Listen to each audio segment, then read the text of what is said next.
अनिका, अनिका, अनिका, तुम सुन रही हो ना मेरी बात? तुम माँ बनने वाली हो अनिका। डॉक्टर की ये शब्द सुनते ही अनिका समझ नहीं पा रही थी कि वो आखिर प्रेग्नेंट कैसे हो सकती है। अभी तो उसकी शादी को 24 घंटे भी पूरे नहीं हुए थे। मिस्टर गौतम गुलेरिया, मैं समझ सकती हूँ कि आप दोनों इस वक्त परेशान होंगे, मगर आप लोग कोई भी फैसला ले उससे पहले मैं एक बात बता दूं, प्रेगनेंसी 4 महीने पार हो चुकी है, so abortion is out of question. Impossible doctor, आपसे कुछ गलती हुई है। मैं प्रेग्नेंट कैसे हो सकती हूँ? अक्सर कार की बैक सीट पर बैठने वाले गौतम आज अनिका को पीछे बैठाकर खुद ड्राइवर के साथ वाली सीट पर बैठ गए थे, मानो ऐसा करके वो अनिका को अपनी नाराजगी जता रहे हों। अनिका जानती थी कि एक बेटी होने के नाते आज उसने अपने पिता को दुनिया का सबसे बड़ा दुख दिया था, एक बिन ब्याही मां बनकर। इतना दुख उन्हें अनिका की मां के गुजरने पर भी नहीं हुआ होगा। अनिका को ऐसा लग रहा था मानो आज मनाली का हर इंसान उसे सवालिया नजरों से बस एक ही सवाल पूछ रहा हो कि कौन है इस बच्चे का बाप। लेकिन इसका जवाब तो अनिका के पास भी नहीं था। गुलेरिया हाउस ब्रिटिश के जमाने का मकान था। कहा जाता था यहाँ इंग्लैंड के अधिकारी वेकेशन मनाने आते थे, लेकिन अच्छे से मेंटेन न करने की वजह से पिछले कुछ सालों से थोड़ा बंजर सा लगने लगा था।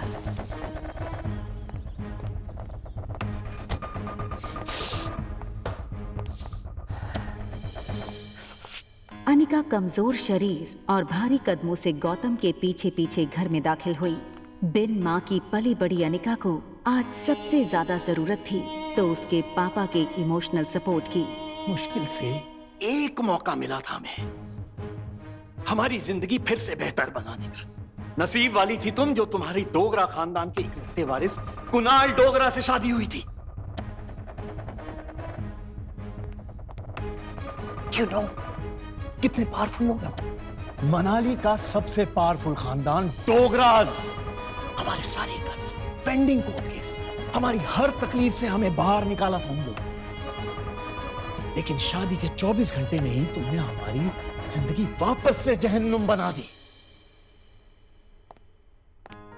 उन लोगों को अगर तुम्हारे इस कारनामे के बारे में पता चलेगा तो पता नहीं क्या होगा। और तुम्हारी छोटी बहन कामिनी, उससे कौन शादी करेगा? भले ही वो तुम्हारी सौतेली बहन हो, लेकिन तुम्हारे इस कारनामे की वजह से उसकी भी तो बदनामी होगी।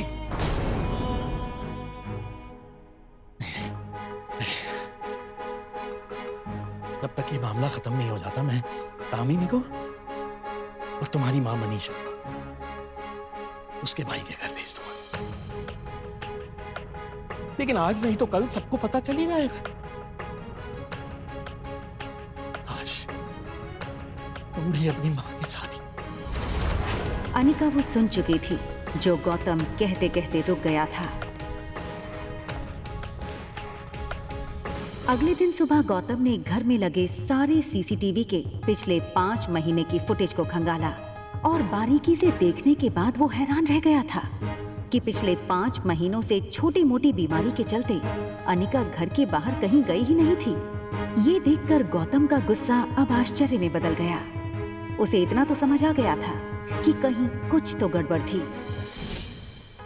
जल्द ही अनिका की देखभाल के लिए एक नर्स रखी गई। लगातार देखभाल और दवाइयों से अनिका की सेहत में काफी सुधार आया। 4 महीने बीत चुके थे, लेकिन साथ ही साथ उसे ये बात रोमांचक कर रही थी कि उसके अंदर एक नन्ही सी जान पल रही है जो सिर्फ और सिर्फ उसका होगा। अनिका अपनी छोटी सी दुनिया में लगभग सब कुछ भूल चुकी थी। न वो किसी से मिलती, न कोई उससे मिलता।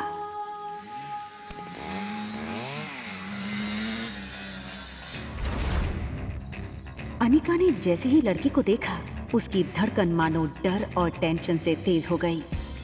ये लड़का और कोई नहीं बल्कि अनिका का पति कुणाल डोगरा था।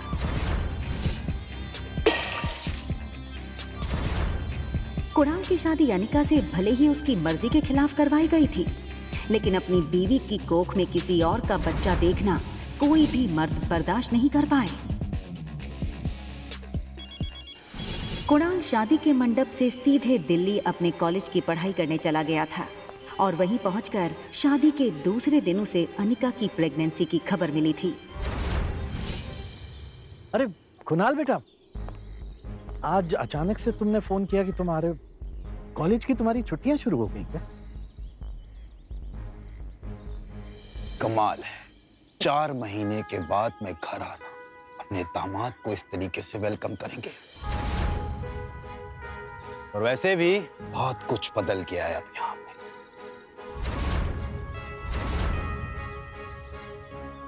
आओ बेटा, अंदर चलकर बात कर।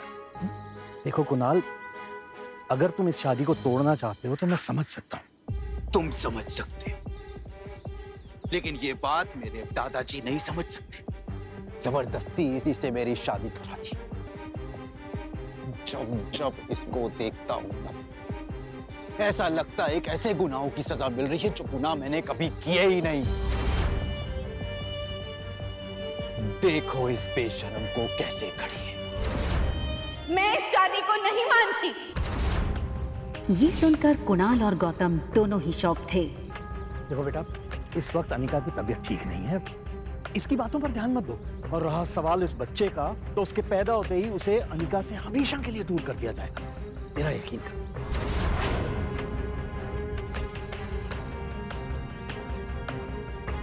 ठीक उसी पल अचानक से अनिका के पेट में जोरों से दर्द शुरू हो गया। दर्द के मारे एक झटके में अपनी पीठ के बल गिरी। अनिका, मम्मा मम्मा मम्मा, प्लेन लैंड होने वाला है। देखते ही देखते आज 6 साल बीत चुके थे और सामने थी उसकी 6 साल की बेटी रिया। रिया का मासूम चेहरा और उसकी खूबसूरत कत्थई आंखें देखकर अनिका की जान में जान आई। मम्मा, क्या हम पापा को ढूंढने जा रहे हैं मनाली? मैंने कितनी बार कहा तुमसे, तुम्हारे पापा नहीं है। कम ऑन मम्मा, हमारे तो टीचर सिखाते हैं कि सब बच्चों के मॉम एंड डैड होते हैं। तो क्या मैं गेमिंग वर्ल्ड से आई हूँ, या फिर मैं किसी जादू करके हेड से बाहर निकली हूँ? आब्राकडाब्रा, रिया बाहर आ जा। तो मनाली में मेरा भाई मिलेगा क्या? रिया का ये सवाल सुनकर अनिका गहरी सोच में डूब गई थी। उसे याद आ गया कि कैसे 6 साल पहले उसने मनाली के हॉस्पिटल में जुड़वा बच्चों को जन्म दिया था। अनिका के पापा गौतम की कद काठी के एक आदमी ने उससे उसके दोनों बच्चों को छीनने की कोशिश की थी। कमजोर अनिका ने बड़ी हिम्मत से उस आदमी को रोकने की कोशिश की और उसका सामना कर रिया को तो बचा लिया, मगर अफसोस कि वो अपने बेटे को नहीं बचा पाई और वो आदमी अंधेरे में उसके बेटे को लेकर भाग गया था। और इसी वजह से अनिका की मौसी उसे बचाकर बेंगलुरु ले आई थी, जहां अनिका का इलाज भी हुआ था।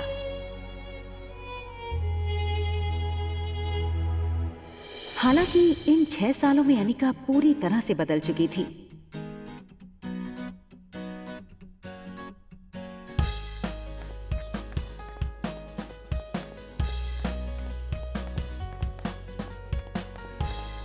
हार्मोनल इम्बैलेंस की वजह से फूला हुआ उसका शरीर अब एकदम ही से नॉर्मल हो चुका था।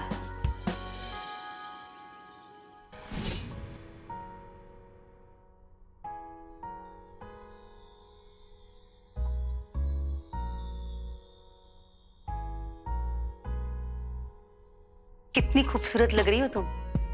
मनाली में तो लोगों के होश उड़ जाएंगे।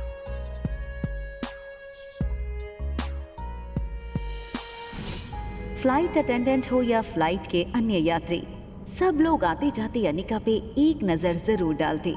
और डालते भी क्यों नहीं, शिफॉन की साड़ी में अनिका किसी भी फिल्मी एक्ट्रेस से कम नहीं लग रही थी। Excuse me, ma'am. Is there anything I can bring for you?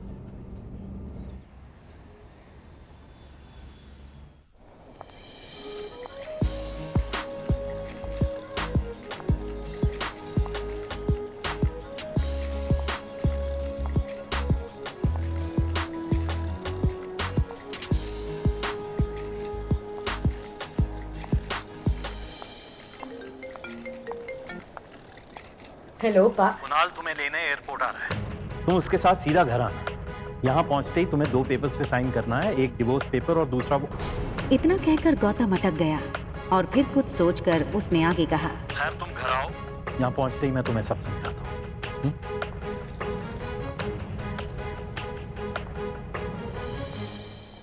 इन 6 सालों में कुणाल भी काफी बदल चुका था। अब वो एक कॉलेज स्टूडेंट नहीं रहा था, बल्कि एक बिजनेसमैन था। आज तक इस दुनिया में किसी भी इंसान को अपने डिवोर्स पे इतनी खुशी नहीं हुई होती जितनी खुशी मुझे हो रही है आज। कैसे भी करके आज अपने डिवोर्स पेपर पे साइन करवा लूंगा। आप फिक्र मत कीजिए सर, आज मैं सुबह सुबह माता के दर्शन करके निकला हूँ और मैंने भगवान से प्रार्थना की है कि आज आपकी हर मनोकामना पूरी हो। आप चिंता मत कीजिए, आज आपके पेपर साइन हो ही जाएंगे। अच्छा सुन, जब जब मैं उसको देखता हूं ना, मेरा मूड ऑफ हो जाता है। आज मेरा मूड अच्छा है और दिन भी, तो अपना मूड ऑफ नहीं करना चाहता हूं मैं। एक काम कर, घूम के खड़ा हो जाता हूँ। भले उसने तुझे नहीं देखा है, तेरे हाथ में जब ये बोर्ड देखेगी तो तेरे पास खुद ब खुद चली आएगी। सीधा कर ले बोर्ड को।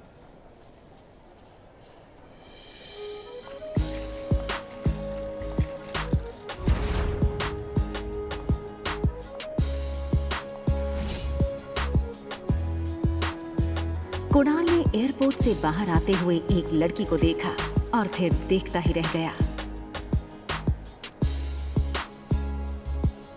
कुणाल बिना वक्त गवाए इस लड़की के सामने आकर खड़ा हो गया।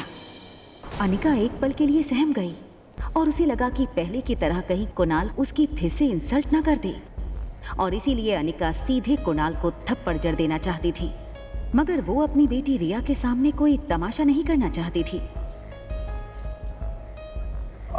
Hi miss gorgeous. अब लगता है मनाली में आप पहली बार आई, क्योंकि अगर आप पहले आई होती तो ये पॉसिबल नहीं कि आप मेरी नजर से अननोटिस होती। टैक्सी। टैक्सी की क्या जरूरत है?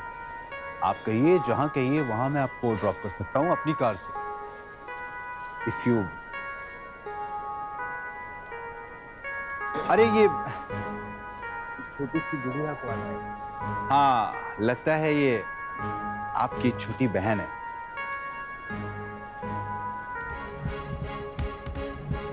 टैक्सी।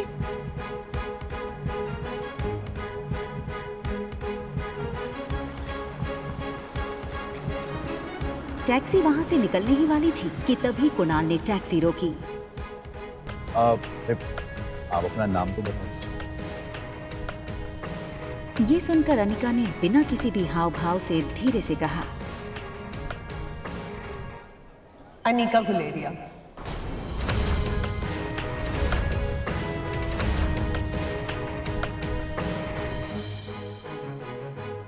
आगे की कहानी जानने के लिए देखें अगला एपिसोड सिर्फ पॉकेट एफएम के यूट्यूब चैनल पर। और एक लड़की को देखा तो के सारे एपिसोड को सुनने के लिए डिस्क्रिप्शन में दी गई लिंक से डाउनलोड करें पॉकेट एफएम ऐप।